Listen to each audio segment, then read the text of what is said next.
David de allí huyó a la cueva de Adulam. ¿A dónde huyó? A la cueva de Adulam. Y cuando sus hermanos y toda la casa de su padre lo supieron, vinieron allí a él. Y se juntaron con él todos los afligidos y todo el que estaba endeudado y todos los que se hallaban en amargura de espíritu, y fue hecho jefe de ellos, y tuvo consigo como 400 hombres. Y se fue David de allí a Mizpa de Moab, y dijo al rey de Moab: yo te ruego que mi padre y mi madre estén con vosotros hasta que sepa lo que Dios hará de mí. Los trajo, pues, a la presencia del rey de Moab, y habitaron con él todo el tiempo que David estuvo en el lugar fuerte. Pero el profeta Gad dijo a David: no te estés en este lugar fuerte, anda y vete a tierra de Judá. Y David se fue y vino al bosque de Aref. Amén. Tomen asiento, mis hermanos.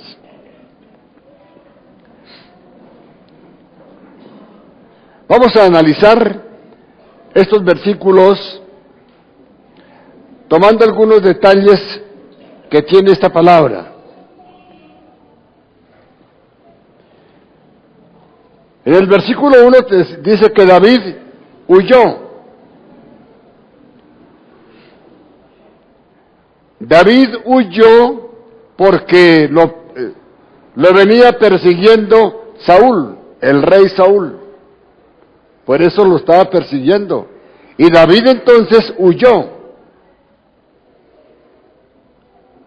Y el contexto de esta palabra lo tenemos en el capítulo 21 del mismo libro, donde encontramos tres acontecimientos importantes.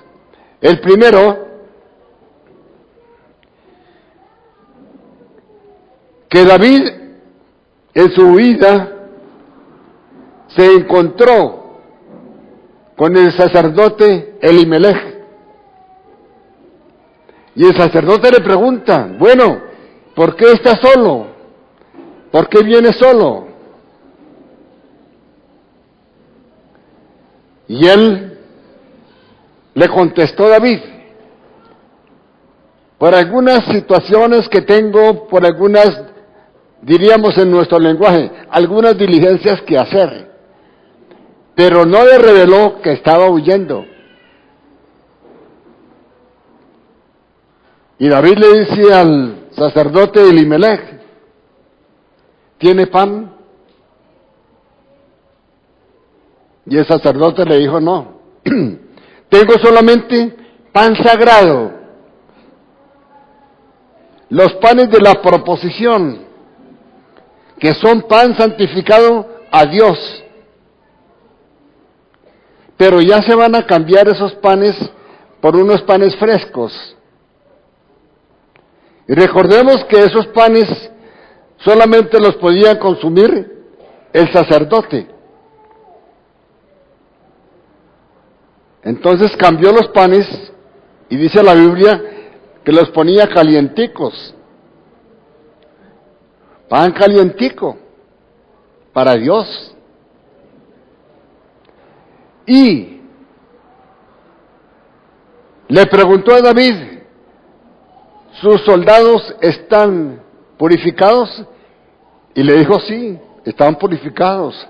Entonces le dio el pan que retiró de la mesa de proposición, se lo dio para que David y su gente comiera. Luego entonces, mis hermanos, David le pregunta al sacerdote Elimelech: ¿tiene una espada? ¿Tiene una lanza? Y dijo: pues, miremos a ver. Y resulta que Elimelech le sacó una espada grande. Y le dice a Elimelech, con esta espada tú mataste al Goliat. Y David dijo, esta es la mía, esta la necesito.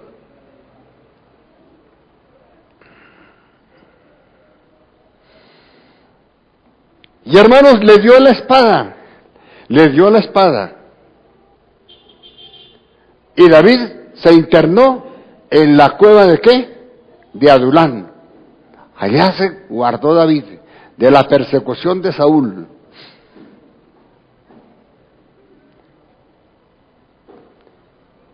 Y miremos, hermanos, quiénes fueron sus acompañantes. ¿El número de cuántos? 400 hombres. ¿Pero qué tenían de característico estos hombres? ¿Qué tenían de característico? Unos estaban, ¿cómo? Unos estaban endeudadísimos, hermanos. Otros con aflicción de espíritu. Y otros que estaban afligidos. Como para hacer una empresa con ellos, ¿no, hermanos? Fundar una empresa con ellos. Unos afligidos, otros endeudados y otros con amargura de espíritu. ¿Qué producirían todo ese montón de gente? Producirían solo lástima, hermanos. Pero me llamó la atención en esos pocos versículos, hermanos, que esos 400 hombres en su estado que tenían, lo nombraron a él como jefe, como líder. Lo nombraron como líder.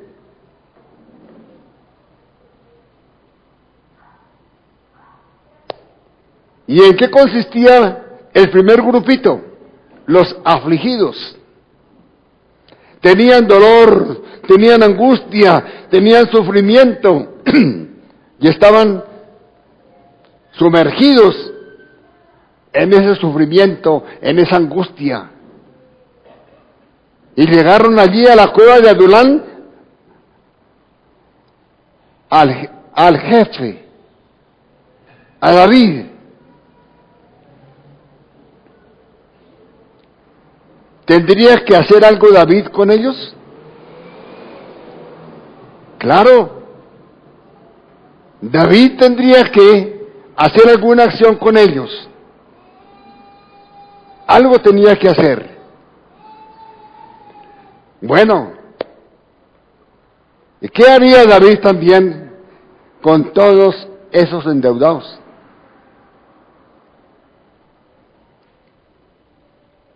Vamos a ver qué hacía David con esos endeudados.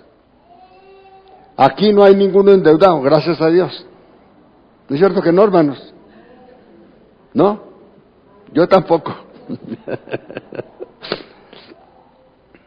Estamos libres de deudas. Pero vamos a ver, hermanos, un poco sobre este tema.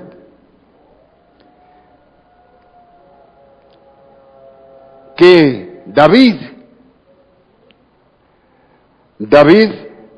allí, escondido, huyendo en esa cueva, allí estaba David. Pero algo sucedió, que cuando se enteraron los de la casa de David, y los menciona la palabra que leímos, el papá, la mamá, ¿qué hicieron? Se fueron donde David.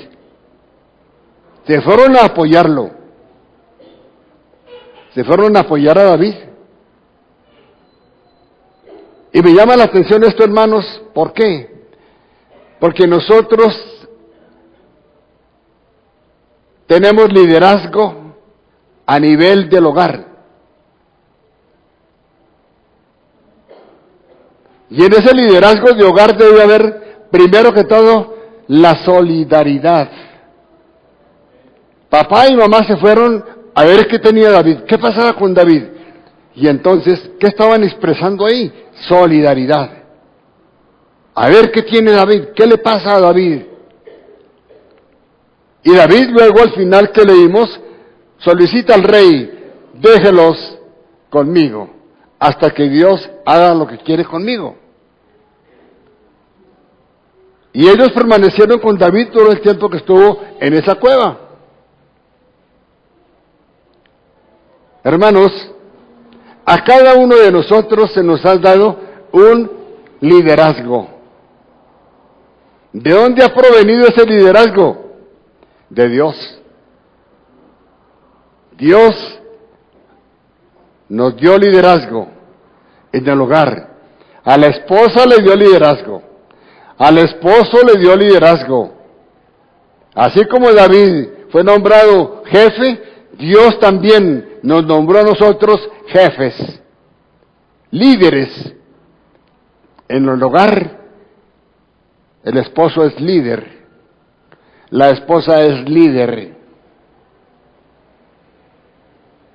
Y los líderes deben estar completamente unidos. Porque el liderazgo no es de hombres, sino de Dios. En la institución matrimonial, Dios ha colocado mujer y hombre para liderar toda una historia de una familia. Porque cada familia tiene su historia. Cada familia construye su propia historia. Y quiero concluir esto, hermanos, que la casa de David se fue a la cueva a ver a David. Solidaridad. Los líderes del hogar deben manejar esa solidaridad. Lo que es de uno es de todos. Sufre el uno, sufren todos. Hay gozo en todos, hay gozo en uno, todos nos gozamos. Porque esa es la esencia de la solidaridad.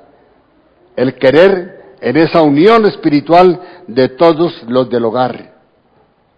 Y observemos, hermanos, que David estaba allá oculto, supo la familia y se vinieron a buscarlo. Porque el dolor de uno afecta a toda la familia. ¿Será verdad esto, hermanos? Nos afecta a todos. El ser humano necesita desahogar esa afectividad, ese amor por los suyos. De ahí tan importante, hermanos, que en el hogar haya esa comunión de liderazgo entre padres e hijos.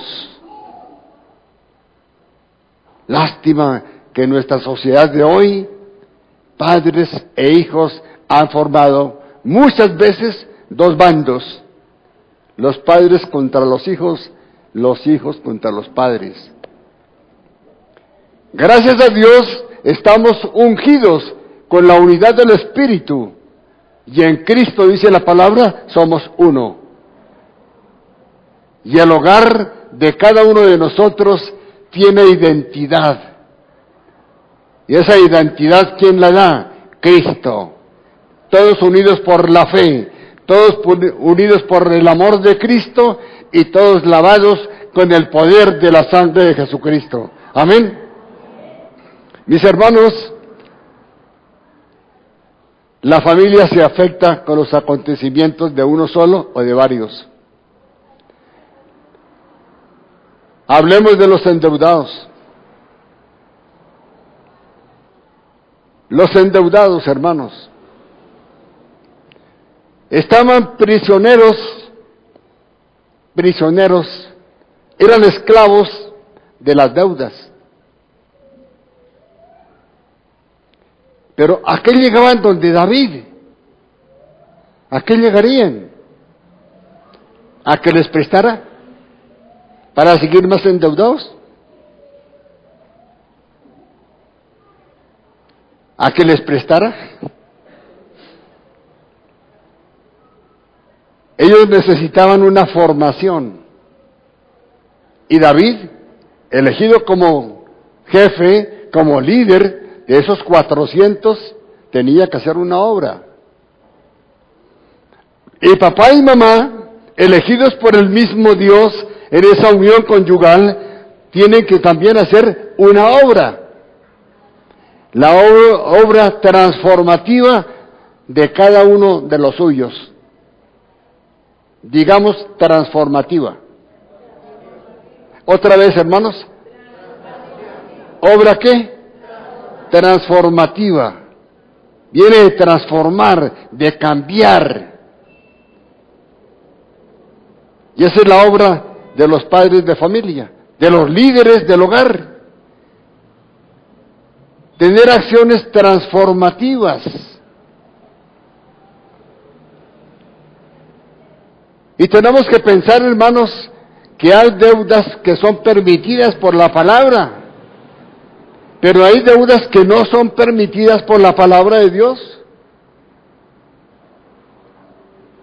Miremos. Las deudas por inversión. Yo puedo tener un dinero y puedo invertirlo en empresas que me van a producir utilidades. Ese es un bien que yo invierto, puedo hacerlo, es permitido que se multiplique. ¿Recuerdan ustedes la parábola de los talentos? Aquel que fue y lo enterró porque le daba miedo. El otro que recibió 2 y multiplicó. Y el que recibió también más, se le dio más. Eso lo permite el Señor, que yo invierta. ¿Sí? El afán que tenemos hoy día de tener casa propia. Una deuda hipotecaria. Esa deuda hipotecaria, hermanos, está permitida. Dios quiere que progresemos. Dios quiere que estemos mejor todos los días los hijos de Dios, hermanos. Así que en Isaías 52:13 dice, y mi siervo será prosperado, será engrandecido, será enaltecido y será puesto muy en alto, mi siervo. Total que el Señor quiere que nosotros progresemos. Hermanos, otro tipo de deudas, las deudas contingentes o de imprevistos. En el momento en que se presenta en un hogar una necesidad inmediata, una cirugía, una asistencia médica, y hay que invertir en eso, no tenemos, se puede prestar.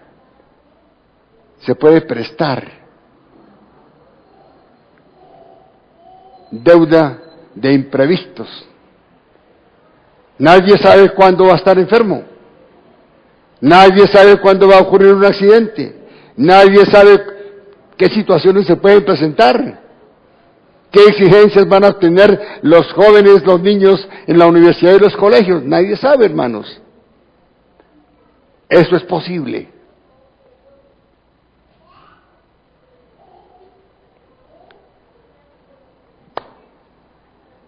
Las deudas de pobreza, hermanos.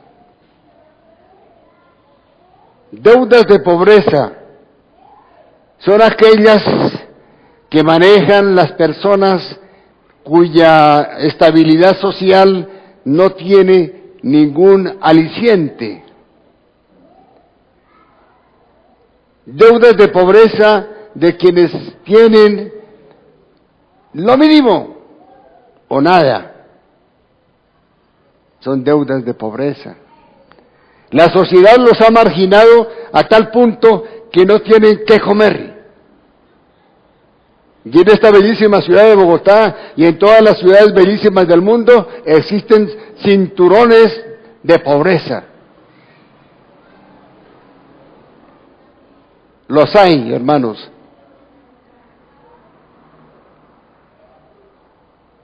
Pero hay una deuda que la misma palabra la prohíbe y las llama las deudas de insensatez.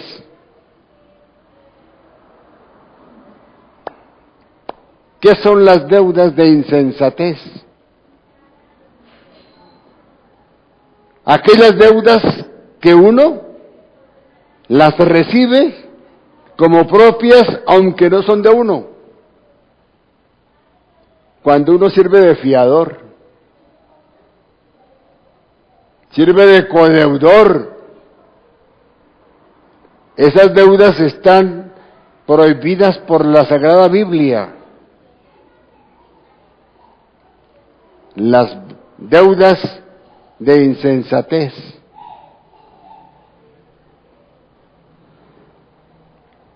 Sobre esto, hermanos, prevengamos que el mejor amigo puede decirle a usted con un abracito, con otro abracito, sírveme de fiador.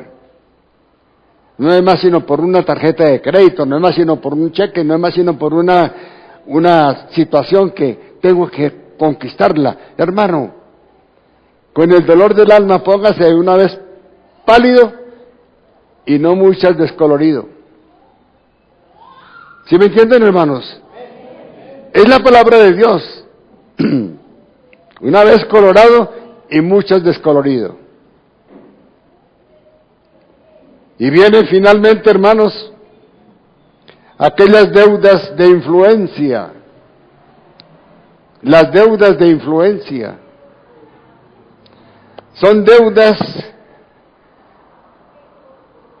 que también están fuera de la palabra de Dios. ¿En qué consisten las deudas de influencia? Las deudas de influencia son aquellos lujos de apariencia de tener, aparentar que tiene. Y en este momento, hermanos, se ve tantísimo esto por todas partes. Yo vivo cerca a un almacén grande de Alcosto, a una cuadra de un almacén Alcosto. Y hago mis compras ahí. Pero veo, hermanos, que salen el papá, la mamá y cada hijo con unas carretadas de cosas que digo yo, ¿cómo harán para pagar esto? ¿Cuántas trasnochadas se van a pegar por no pagar a tiempo? ¿Cuántos embargos les van a hacer? ¿Cuántas angustias van a tener para poder decir, no tengo, me equivoqué? Los televisores de 50, 60, que para ver el Mundial de Fútbol.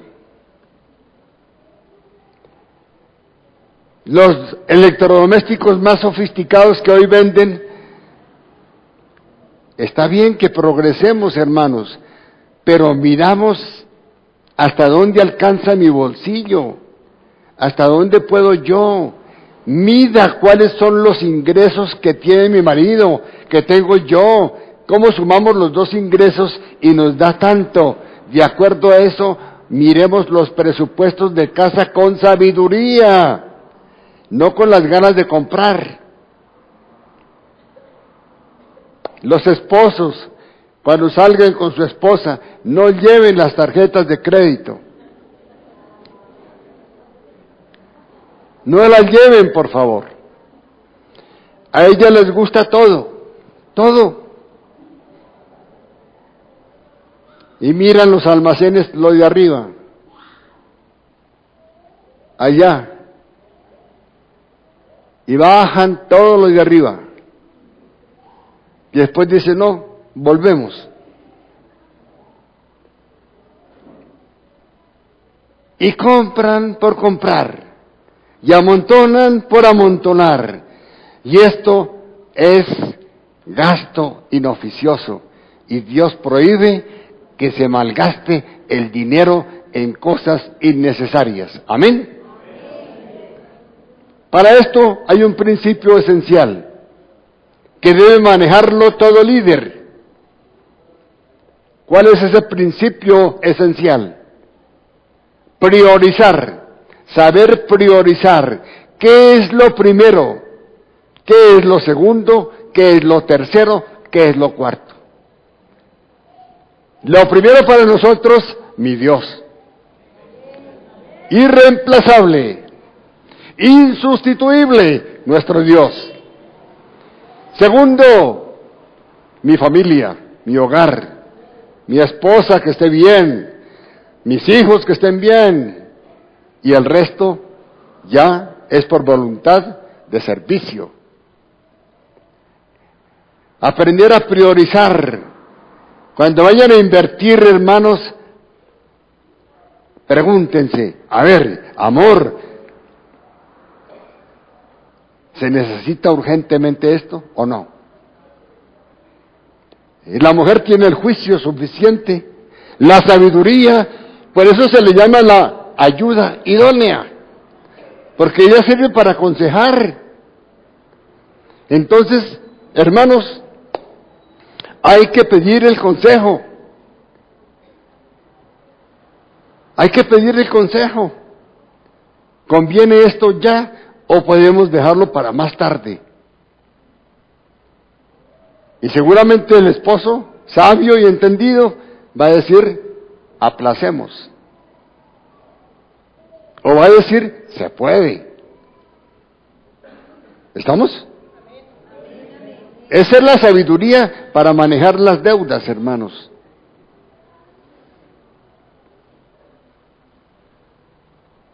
Otras ofertas que le hacen los bancos. Llaman por teléfono. Como usted ha manejado sus tarjetas tan emocionantemente, y usted ha pagado oportunamente, y como usted es un cliente, entonces le vamos a dar un paquete. 2 tarjetas, una chequera, cupos libres y gaste. Hermanos, a esas palabras les invito en el nombre de Jesús. A esas palabras, oídos sordos. Gracias por su atención. Gracias por distinguirme como el mejor cliente de su banco. Pero por ahora declino su oferta. Muchas gracias. Y bendiga a esa persona. ¿Se puso colorado? No. ¿Puede comer tranquilo? Sí. ¿Puede dormir? ¡Ay! Descanse.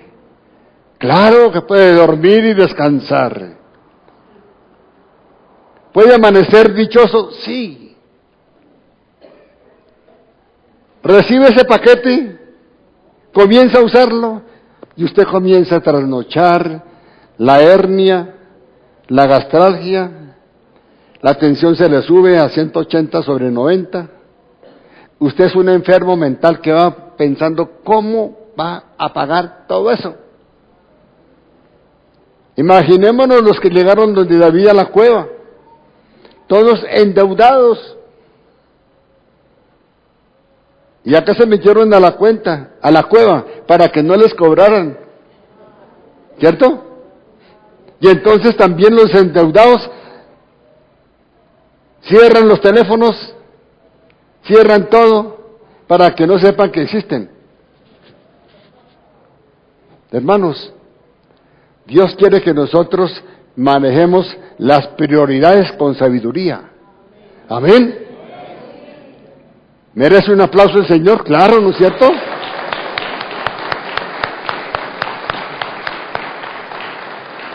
Bueno, y me pregunto ahora, hermanos, les formulo una pregunta. ¿Será que las deudas afectan la estabilidad del hogar? Claro, las deudas desestabilizan el hogar. Aquel papá dulce que abrazaba a su esposa, mi amor, recuerdo aquel día en que en tus manos, qué belleza de mujer, por eso estás conmigo. Ese que tenía esa dulzura, por las deudas, cambia. Su estado de ánimo es todo lo contrario. Y ya no es líder, sino un patán en la casa. La mamá, ¿y ahora cómo vamos a pagar? Y todo le sale mal, preocupados. Y los niños gritaron, no griten que estoy muy mal de la cabeza. Y los niños, sí papá, ¿quién le manda a endeudarse?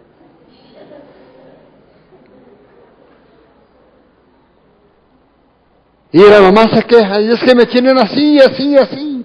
Porque es que el papá y la mamá están absorbidos por las deudas. ¿Cuál es la técnica entonces, mis hermanos?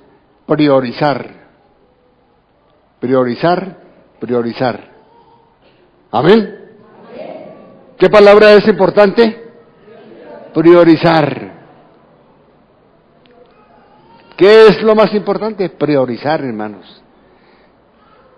Bueno, pero David no se quedó con los 400 hombres allí guardados. Ahí estuvieron con él, hermanos, mucho tiempo. Pero la obra del líder, decíamos al principio que es transformativa. Es obra transformativa. Repitamos, transformativa. ¿En dónde puede ser líder cada uno de ustedes, mis hermanos? Mire, en el hogar. Hay líderes, papá y mamá, con autoridad. Oiga, hermanos, con autoridad. Pero la autoridad no se impone. La autoridad no es al palo y a las bofetadas y a los empellones. Eso no es autoridad. Eso se llama matoneo. ¿Cómo se llama? La autoridad. Se le debe ganar la autoridad. ¿Cómo se gana la autoridad? Se gana la autoridad con el buen testimonio de los papás, con la buena atención, con la buena cortesía, se gana la autoridad. Enseñándoles a los hijos a priorizar. Eso da autoridad. Y entonces, mis hermanos, ¿cuál es la obra de los líderes en el hogar? Porque las deudas, dijimos ya, afectan al hogar, ¿no es cierto? El estado de ánimo cambia de todos. Aquellas palabras dulces ya se vuelven gritos, truhanerías, etcétera, mis hermanos. Entonces, ¿cuáles son los aportes de los líderes en el hogar? Primero que todo, tener la intención de transformar, porque el liderazgo es transformativo. Segundo, el hogar es esencialmente humano. El hogar es esencialmente humano. La esposa es un ser humano, el esposo un ser humano, cada hijo es un ser humano. Por lo consiguiente, el líder debe llegar a ellos con amabilidad, con cortesía, Aunque algunos padres dicen, es que estos no entienden sino a palo. Qué equivocación tan grande, hermanos. No es amansando bestias. Es cuidando de la integridad de cada uno, del pequeño, del grande, del mediano. Esa integridad escolar, integridad social, que haya comunicación, que todos tengan participación en las actividades del hogar. Eso es ser humanos.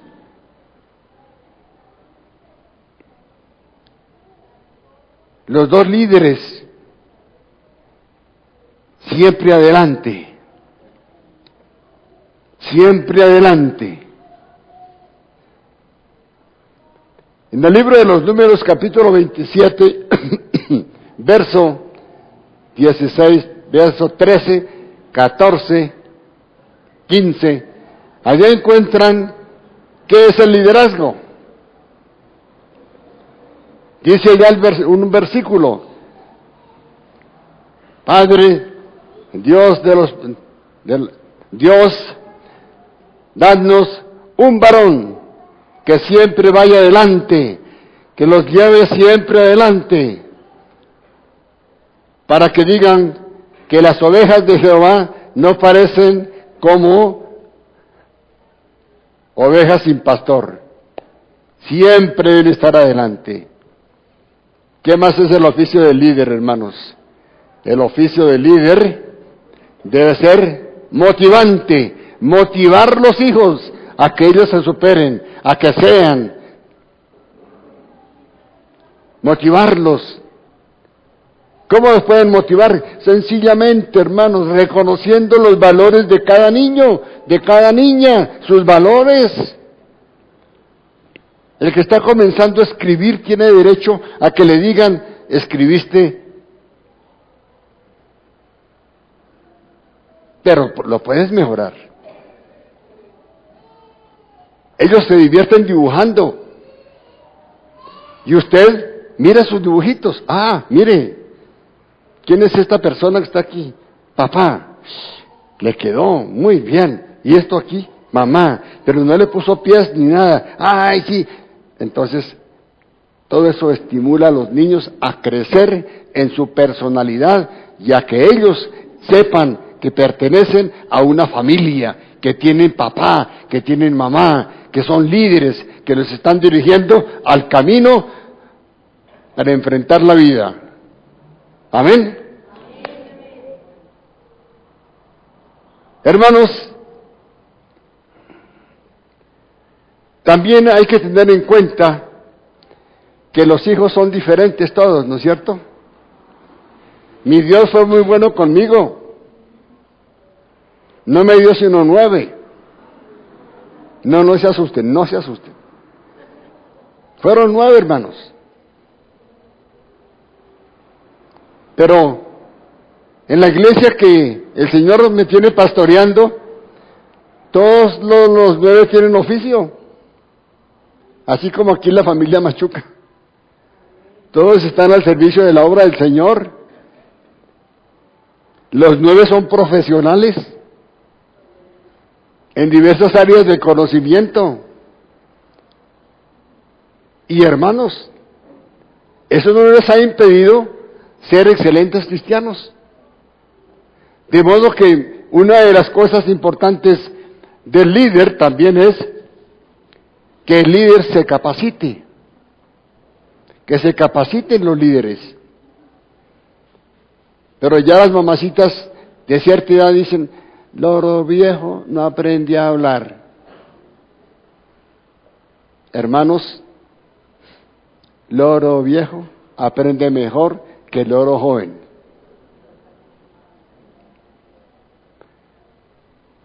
Está comprobado, hermanos.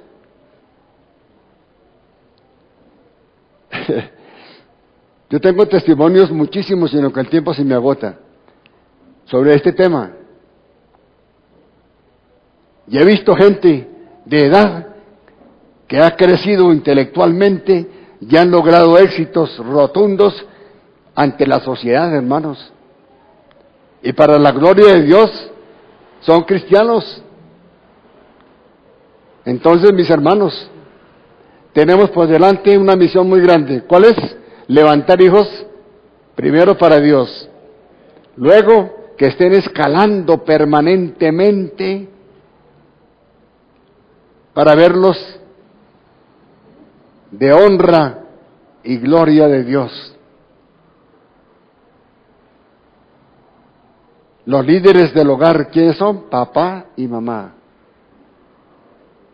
Los líderes del hogar saben priorizar. Los líderes del hogar saben dar testimonio. Cuando levantamos las manos aquí en la iglesia, que lo hagamos con la convicción de que yo en mi casa soy exactamente igual. Levanto mis manos para adorar con mi esposa, con mis hijos. Los invito a leer la palabra, los instruyo, les doy mensaje con mi testimonio, con mi voluntad, con mi estado de ánimo parejito. Y estamos levantando hijos equilibrados, hijos que se saben superar, hijos que van en búsqueda siempre de buscar alturas, hermanos. Es un programa de vida el que el Señor nos ha puesto en este momento para ver a David en la cueva.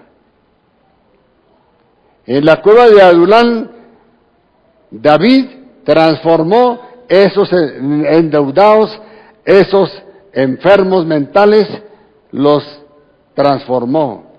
¿Y qué hizo con ellos? Grandes guerreros a su lado. Y hermanos, tenemos hijos que hay que enseñarles a enfrentar la guerra de todos los días de su vida.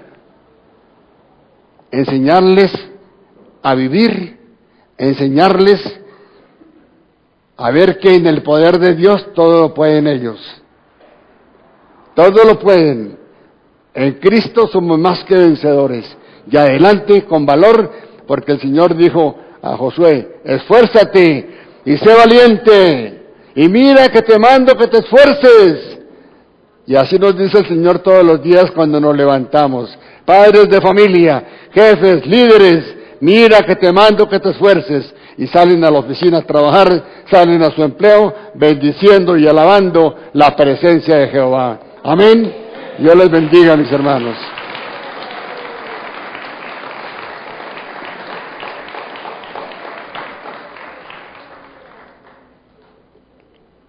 Ahí en su puesto, en su lugar,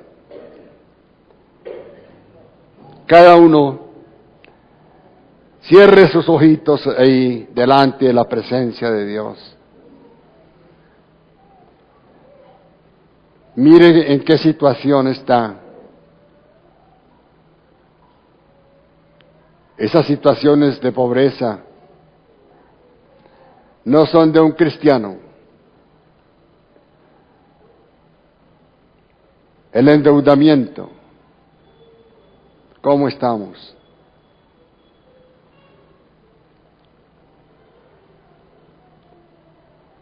¿Tengo prioridades o no tengo prioridades?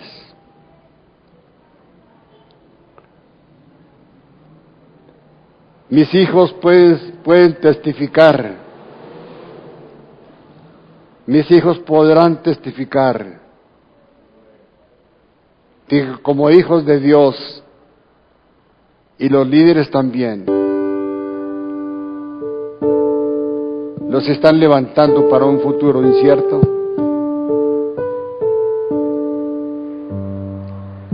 Les estamos enseñando que el presente de hoy es para sembrar, porque el futuro será la cosecha.